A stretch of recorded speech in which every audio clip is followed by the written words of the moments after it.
Our next speaker is going to pick up on precisely the frame that the previous Frank left off with. It will be another Frank, our own Frank Felder, who is director of the Center for Energy, Economic, and Environmental Policy at the Bloustein School of Planning and Public Policy here at Rutgers. Frank is both an engineer and a policy person with an undergraduate degree from Columbia and a master's and doctorates from MIT. He is also a great resource that we have here at Rutgers. He is basically the expert that the BPU, the Board of Public Utilities, turns to do analyses of the electricity system here in New Jersey. And he's going to pick up on the question of the potential for a death spiral in electricity rates. Frank?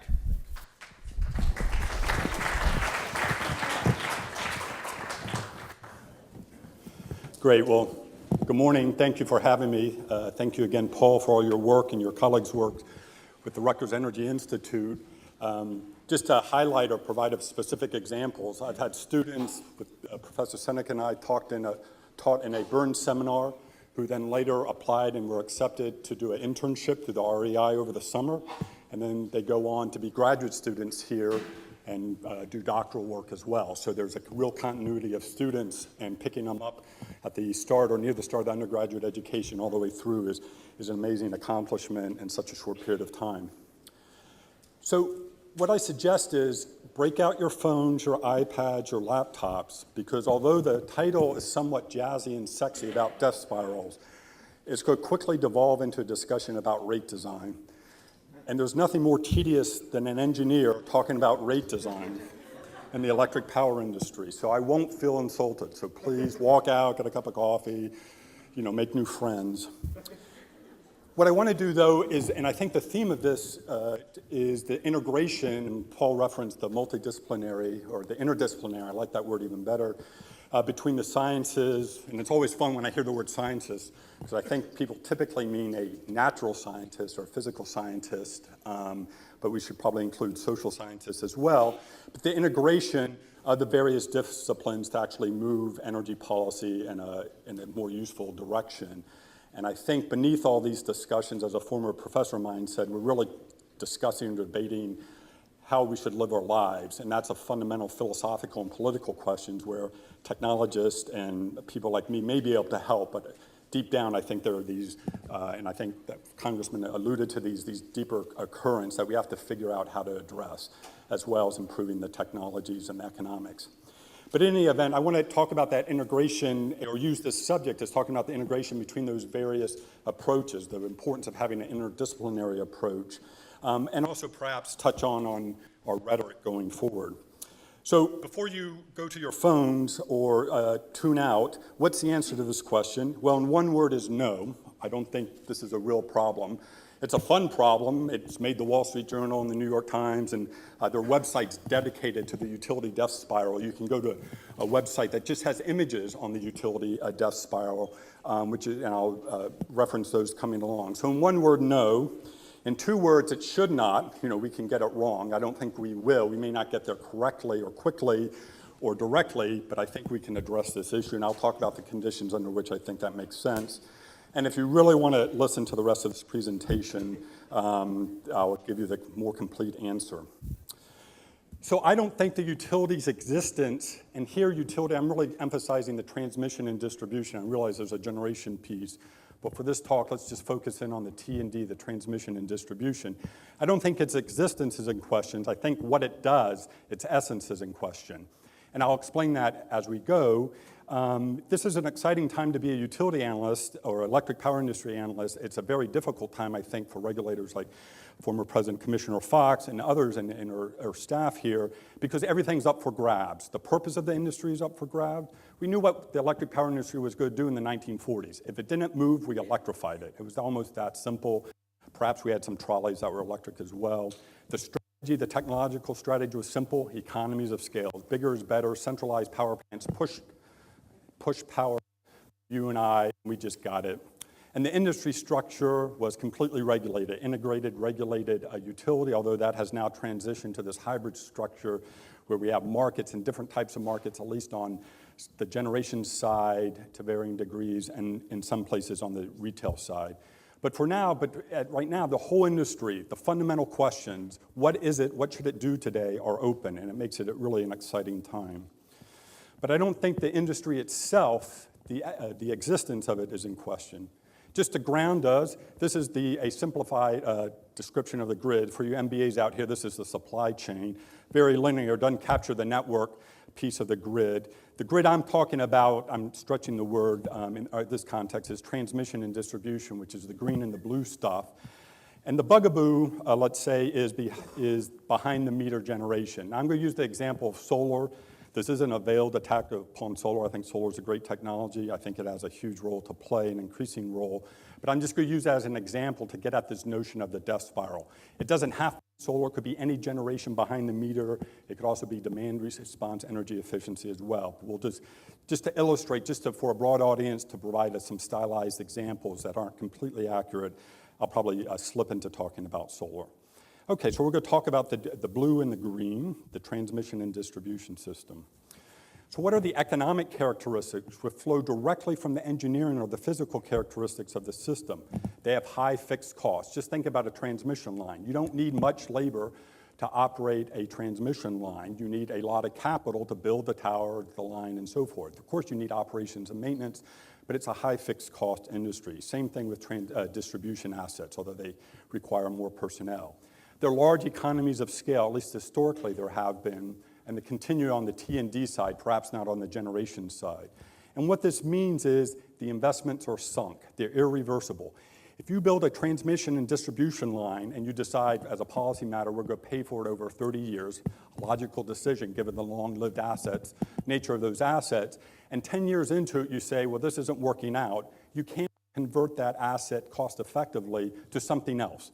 It's a transmission or it's a distribution line. You just don't pick it up and move it like an airplane or a computer that has multiple uses. And so it's that irreversibility that's a key issue, and hence rate recovery and rate design in order to induce investors to make those long-term commitments with the opportunity, not the right, but the opportunity to earn their cost of capital back. Okay, so where are we? Well, primarily in the U.S., fixed charges, particularly in your residential bill, are recovered via from a variable charge. And we'll show some examples in a moment, but basically part of your per kilowatt hour charge, 20 cents, I'm just making up a number per kilowatt hour, is these fixed assets. That, as Frank previously mentioned, that has implications, particularly in times of low growth, on the financial viability of the utility. In addition, rightly so, many states, including New Jersey, have policies that provide strong incentives for behind-the-meter generation. They're driven by a variety of factors: economic development, environmental, reliability. There's a set of reasons behind them, which is important why energy policy is just not limited to energy security or economic development, all of these. And as a result, when these policies were in a small percentage, when only one in 10,000 people had a solar panel, these incentive policies, I'm going to use the word subsidy, the rest of you get plenty of subsidies. I'm just using it as a technical term. These additional incentives really didn't matter. They were just kind of peanut butter spread throughout the bill. And so you had the total cost and the rates that, I'm oversimplifying Mark's job by a lot, but what public utility commissions, or in New Jersey, the Board of Public Utility Commission did was to figure out for various rate class the total cost divided by quantity, the total annual cost, revenue requirement, and that was the average cost.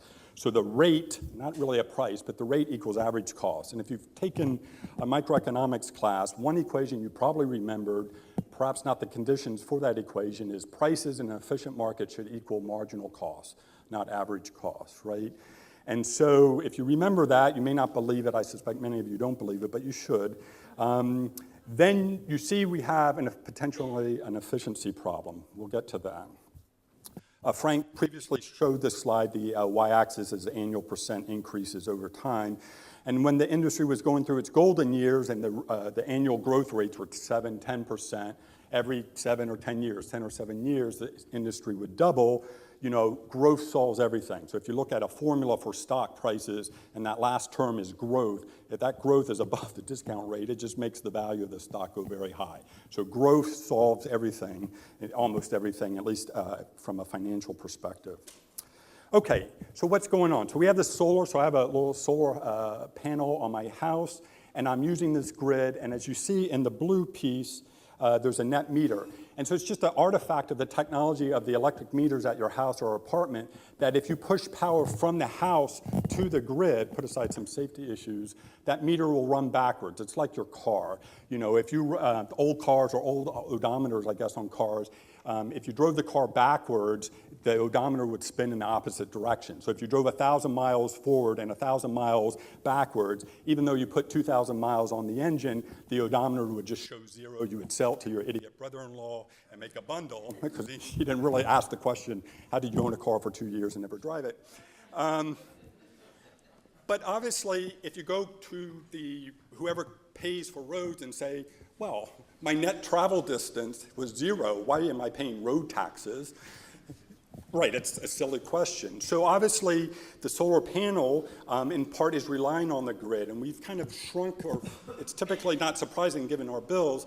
We think about the grid, in this case, the transmission distribution system, delivering kilowatt hours, but it actually provides a wide range of services beyond that. So, for example, and actually I'm jumping ahead, but here's the death spiral. We have this net metering, for example. I'm not, motivated by very good public policy reasons. We have a declining sales in electricity. We have fixed costs are now being recovered over a much smaller denominator. The rate then goes up, just think to the formula I just showed up, and that increases the price, which means makes even solar panels on Shady Street cost effective, and you have this death spiral. And so you have this technical picture. And if you're going to believe the industry, and God love them, you get to this picture, right? You get to Alice in Wonderland. What are some asides? First of all, death spiral is a little much. It has a variety of names, the existential crisis, which I referred to at the beginning, the solar vortex, because now everything has to be linked to a cold weather spell in January. And to be fair, there may be other sources of revenues for the utilities. And the question I'm really asking is not how to make the electric utility industry viable.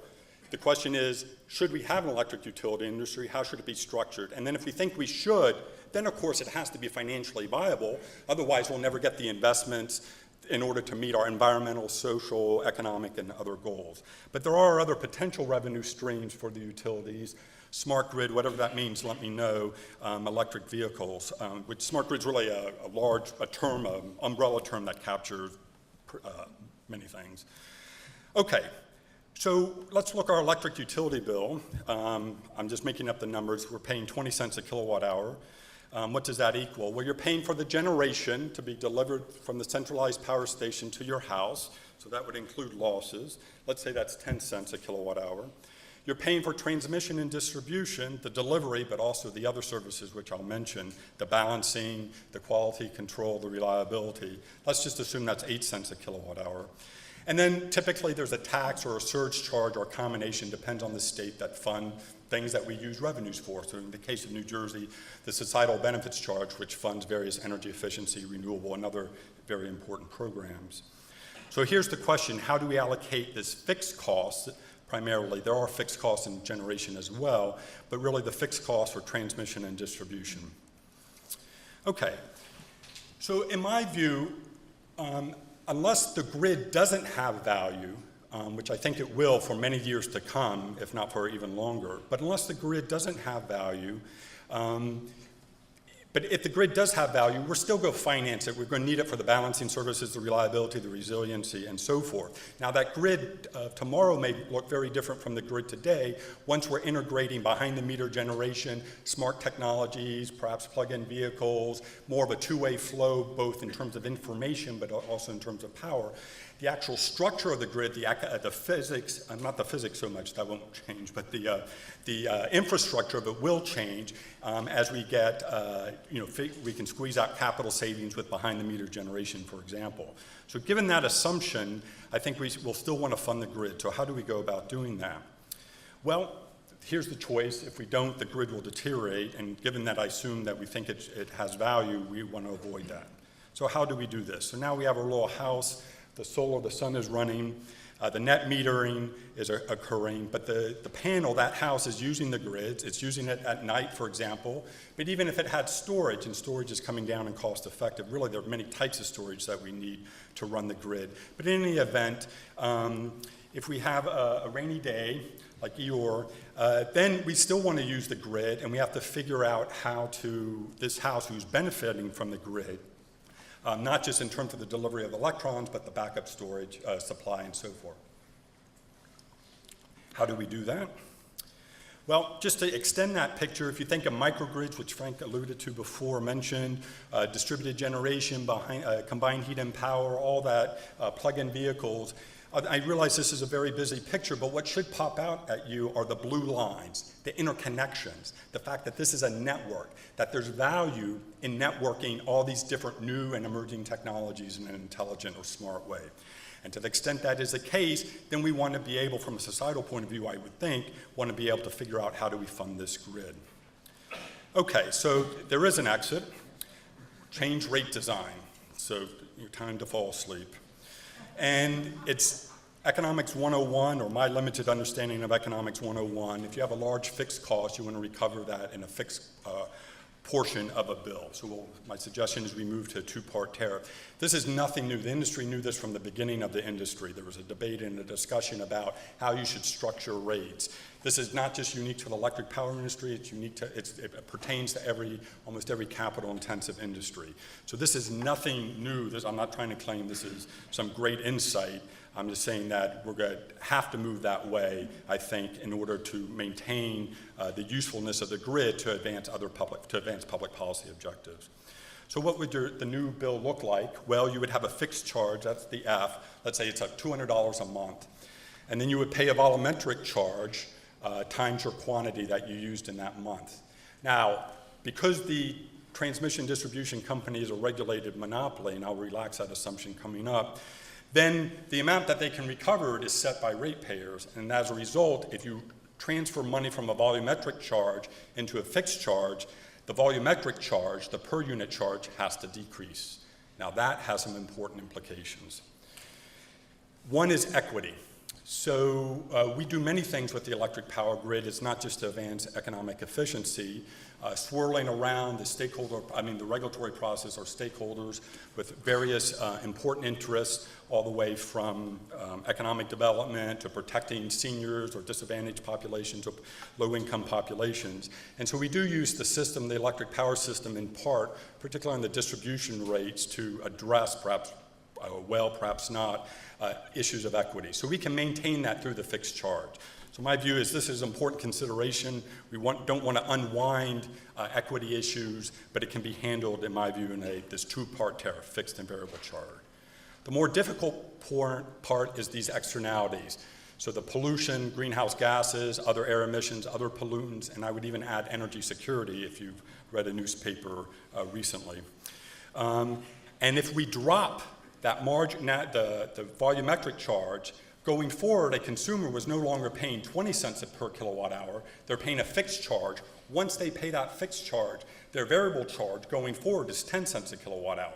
So what do you do if you lower prices? We're going to use more electricity. Now, I'm sure everyone in here is a good person and you want it, but I would. Okay, so I'm going to go home, I'm going to leave my lights on, buy the extra plasma TV, have an electric heater when my Tootsies get cold. That's what I'm going to do, okay? Of course, I may buy an electric vehicle because now it's cheaper to run that.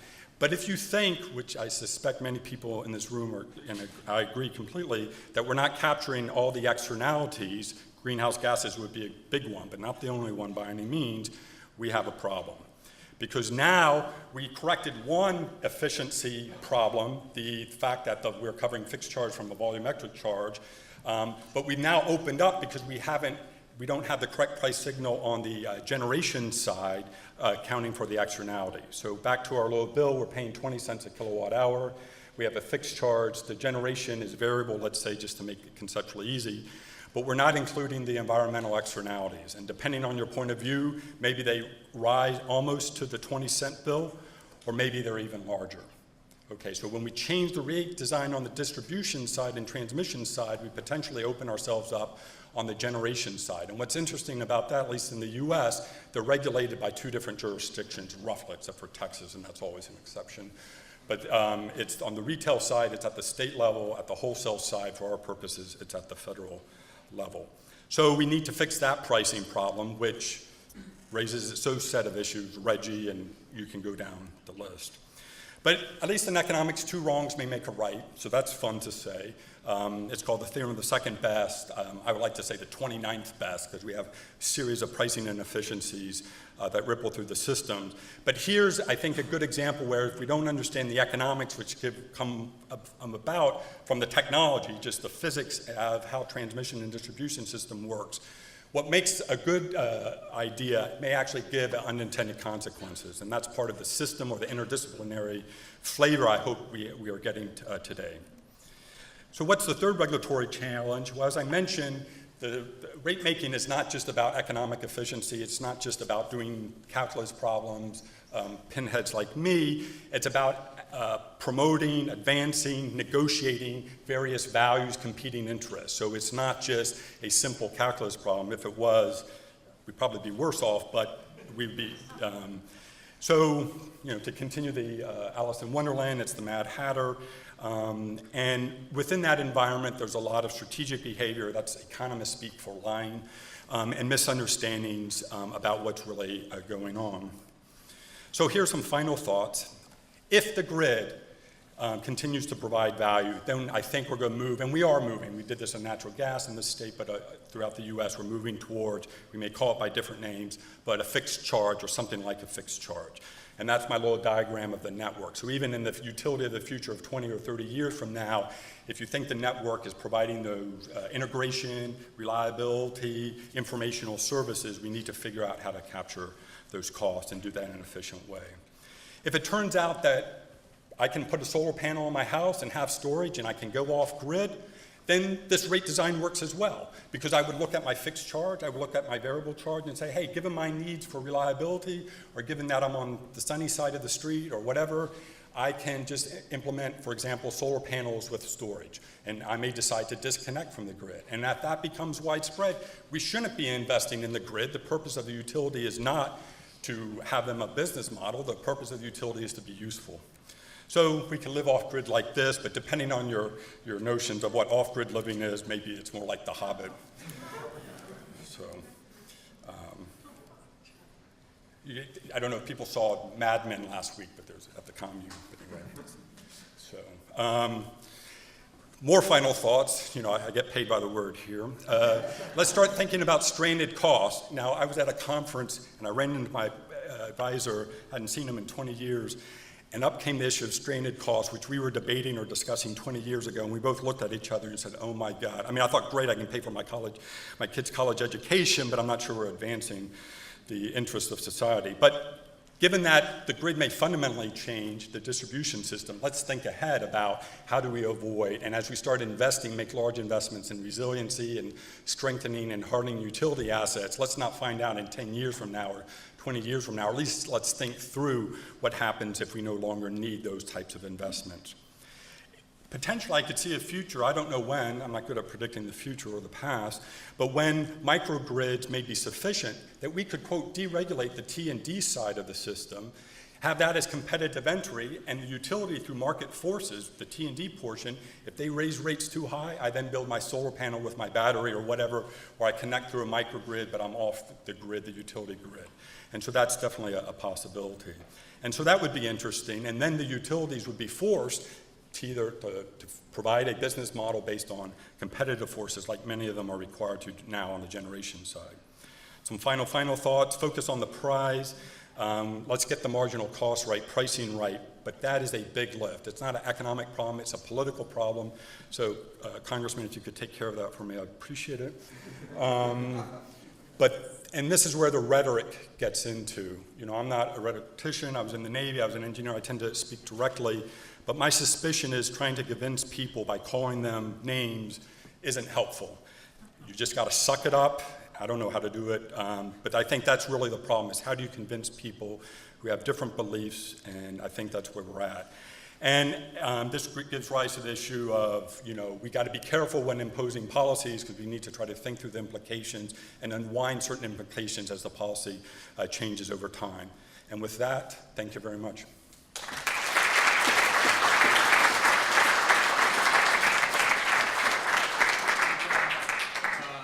About 5 minutes for discussion. Yes, sir. Yeah, I'm a professional engineer, and I've been following solar installations and everything. And knowing the direction of technology, the fact that solar panels went from like $7 a watt down to under $1, the innovations in battery technology, and if you're in suburban or rural areas of New Jersey, it appears that you could get completely off of the grid if you wanted to. And I've seen studies where in certain parts of the country, like Hawaii, that could be now, and they're saying New York, New Jersey in 10 years where we reach grid parity. But I also see that the people that are putting solar panels up, and they're usually through power purchase agreements where really there's more wealthy people that own the panels and get the solar credits and so on. I see that there's this need to maintain that equipment. When you put panels and batteries in your house, this stuff can be lethal. And just like you have your air conditioning and your heating systems, they need to be maintained. There's a role for the power company to do that kind of stuff now. Not always to have transmission lines, or if they do have transmission lines. So then the economic, because perhaps that's your question. Okay. But why is it unique? Why is that role unique to the power company? Why can't that be my local electrician? So this gets into the issue we can open up to competitive supply. Why do I have to buy that service from PSE&G? Why can't I buy it just like my plumber doesn't come from PSE&G or my heating installation person? So this gives rise, you raise a good point, the role of markets. So my goal is not to make a role for the power company. I think there's an important role for them. And to the extent it's a regulated service, my view would be only to provide regulated service where we think competition won't get the outcomes that we want. But I would open that up and even to the power company and let them compete to provide the maintenance contracts on solar panels or storage as well. The other point is I'm not really good at predicting where technology will go, but if we set up the rate design correctly, then if that happens in New Jersey in 5 years or 20 years or 2 years, the regulators don't have to guess. They set up the incentives correctly. Very difficult job, easy for me to say, so that you decide when it is appropriate to leave the grid, and others may not. And then it's your decision.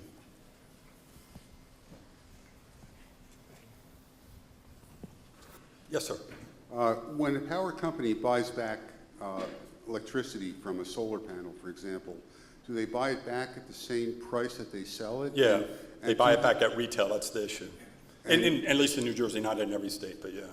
And wouldn't they be entitled to some payment for the use of the grid in that case, because you can't sell the power back to the power company without a grid? Right. So that's exactly my point, and it's to the advantage of the home with the solar panel on it, because when they have excess power production, hot day, but they're not at home, not running the air conditioner, they're selling it back to the grid. They're using the roads and so forth. The reason policymakers went down that route for good reasons was to jumpstart the industry, in my view, and to get us there. And now, as that's really taken off for the reasons the previous gentleman alluded to, drop in prices and actually successful policy, if you want to look at it that way, it now creates this other problem. And so I think we're going to have to move, as you indicate, to a way to take full advantage of it. That's right.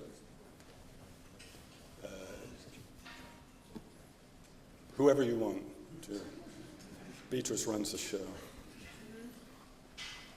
On that question about paying the rate that should be paid to the folks who own the solar panels, what do you think holds the most promise for setting those rates? Are you in favor of Minnesota's approach for value of solar tariff, or how do you think the state PUC should go about setting the rates that solar panel owners are receiving for their power?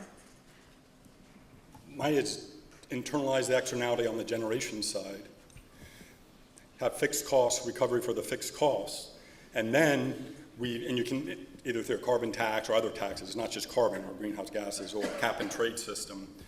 And then there will be, the price signals will be right, and someone will install solar or energy efficiency or demand response or nuclear fission or go down the list. Unfortunately, that world is far, far away for a so then we have the last question I had, one of the last questions, how do we move forward when we have all these other pricing imperfections given, and the realities of building coalitions and persuading the other side, or somewhat, that is I think, an open question. It's easy for me to say, assume a can opener, I can open a can. The problem is how do we, build that can opener? Social cost of carbon is very important.